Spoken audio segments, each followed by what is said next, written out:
Hi book lovers, welcome back to my channel. It's me, Jace, and I'm here today with my October wrap-up. All the books I read in October, I'm going to tell you a bit about them. And for the first time ever, I've actually gotten through all of the books, plus one extra, that I had put on my TBR for October. It's never happened before, I'm so excited about it, so let's get chatting about books. Yeah! So the first book that I read was the amazing From Blood and Ash by Jennifer L. Armentrout. It was incredible. I did this as an audiobook at the start of the month and I loved it. It's got hidden royalty, it's got magical powers, it's got vampires, it's got werewolves, it's got rebellion, it's got action, it's got love and romance and forbidden feelings and all that kind of stuff. I loved it. The only reason I did it as an audiobook is because to buy it here in Australia it's about $35 just for the book, and then you'd have to pay shipping from the US on top of that, and no, it was just going to work out too expensive for me. So unless they do end up publishing both the books that are currently in the series here in Australia or bringing it to Australia, I won't be getting it anytime soon. I loved it so much though. It's such a moral dilemma. Well, not a moral dilemma, it's just such a dilemma. First world problems, y'all. First world problems. Okay, so the next book that I read in October was Scythe by Neil Shusterman. This came as a complete surprise to me. I've seen so many people read this book and go, oh, it's really good, it's really good. The concept in this is so original, so fresh. So it's set in the future where death has all but been wiped out. No one dies, everyone just ages, and they can reset themselves back to a certain age if they'd like to. But the only way to keep the population under control and like population size and that kind of thing is to be killed off by a scythe. So there's a number of scythes across this country, or this world, and yeah, these two main characters become an apprentice scythe. They become a scythe's apprentice. And yeah, it just goes from there. It's an incredible story. It's really, really great. Death is one of the main focuses, and I didn't hate it. I really enjoyed it. It's such a fresh and interesting concept. Ooh, there's gross stuff on my book. I really, really enjoyed this, and I can't wait to read the second book, which is Thunderhead. Yeah. The next book I read, with thanks to Hatchet Australia, was Kingdom of the Wicked by Kerry Maniscalco. Holy crap, y'all. This book was amazing. It's so dark, it's so bloody, it's so atmospheric. It's set in Sicily and the family owns a restaurant, an Italian restaurant. And I tell you what, this book made me hungry. The food descriptions and the love that the family put into the food in this book is incredible. I loved it so much. So this is about Amalia and her twin sister, and I don't want to give away too much because... Okay, so it says in the blurb that this event happens.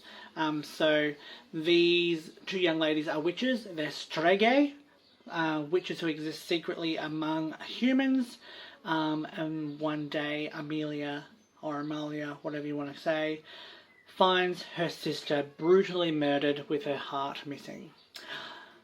And then from then on we go on a massive adventure to try and solve this crime. Amelia wants to seek vengeance on whoever was responsible for this murder. And throughout her investigations and her journey in this book, she discovers that there are 7 princes of hell, and they are like the 7 sins: wrath and envy, greed, gluttony, blah blah blah blah blah. I think we only meet 4 of them in this first book. So we meet wrath, envy, greed, and one other one. I'm pretty sure it might only be 3. But yeah, I am so excited to see where this book goes. This is the first in a series. So I will be hanging out for this. There is a review of this in this month's edition of Books Etc. magazine. You can find that by going to www.issue.com/books etc magazine. Books Etc. magazine. So pretty, so nice. Oh, I love it. Perfect Halloween read. The next one I did in October was called The Last House Guest. The Last House Guest. And I gave it 4 stars. It wasn't a completely capturing story for me. I liked the concept, and I liked the pacing, and I liked the characters. But there was just something missing. There seemed to be a lot of dialogue, a lot of talking, all that kind of stuff. Lots of talking, not showing. Oh yeah. And this is the cover if you want to look at it yourself. Yeah, so I did this as an audio, but it seemed to be there was lots of lots of showing. There was lots of dialogue, so there was lots of talking and not enough happening for me. But I really did enjoy it. The concept of it was really good. The twist in it, because it is a thriller, was really good also. And I thought, oh, okay, I've got this figured out. But I really didn't. Pew! Turned it on its head. And I did enjoy it, but I only gave it 4 stars. The final book for October 2020 was this baby. Thank you to Penguin Books Australia. It's one by one of my favourite authors, Ruth Ware.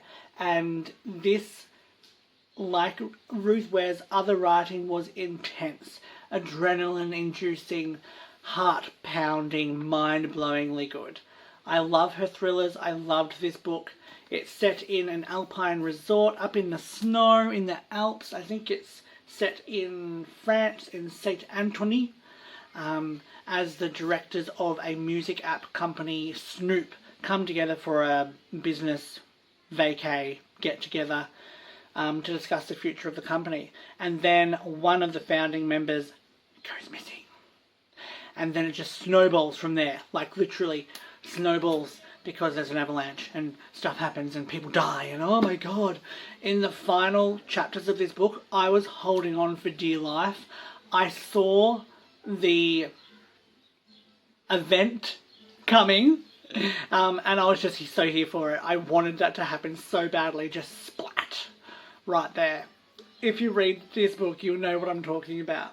I do have a review of this one up in the Books Etc. magazine, which you can find by going to issue.com.au. That's issuu.com/books etc. magazine. My full review for it is in there, and I loved this book. I love Ruth Ware. I love her pacing. I love her writing. I love the way she writes. Love, love, love, love, love, love, love. Love! Yes. Okay. Okay, that's it from me. If you'd like more about my reading habits, I don't know what I'm trying to say. If you want to find out more about me, go to my Instagram page. It's me, Jace, on Instagram. Or check out the Books Etc. magazine by going to issue.com or following us on Instagram by putting in @booksetc_mag, and you'll find us. Thanks for watching, guys. I hope you're having a great weekend or Friday, wherever you are. And I'll talk to you soon. Bye-bye.